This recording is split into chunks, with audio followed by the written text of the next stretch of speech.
Hello everyone. Today we have a very useful video.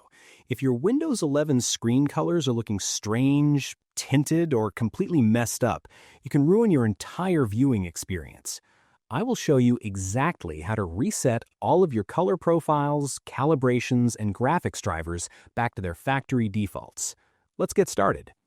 First, we need to clear out any custom color profiles that might be forcing your screen to look strange.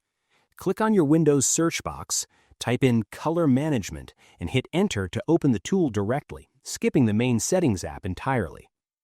Click on the Advanced tab at the very top, and then click the Change System Defaults button near the bottom.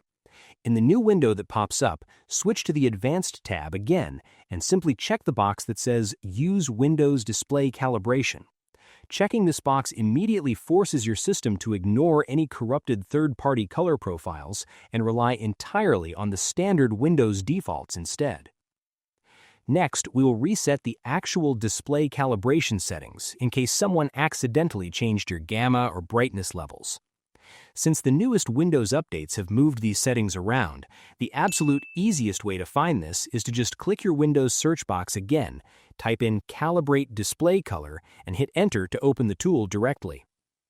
Just click Next through the instruction screens, and whenever you see a Reset button on pages like the Gamma adjustment, click it to restore the original hardware balance before hitting Finish. If your colors are still looking wrong, your graphics driver might be causing the glitch, so we need to wipe it clean.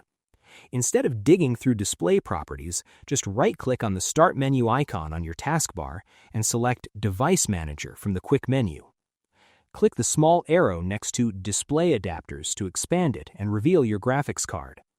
Right-click on your exact graphics card, select Uninstall Device, confirm your choice, and then completely restart your computer. You don't need to worry about losing your display entirely because restarting forces Windows to automatically download and install a fresh, uncorrupted graphics driver that will bring your screen's colors perfectly back to normal. I hope you found this guide helpful. If you did, please give this video a thumbs up, share it, and subscribe. Thanks for watching.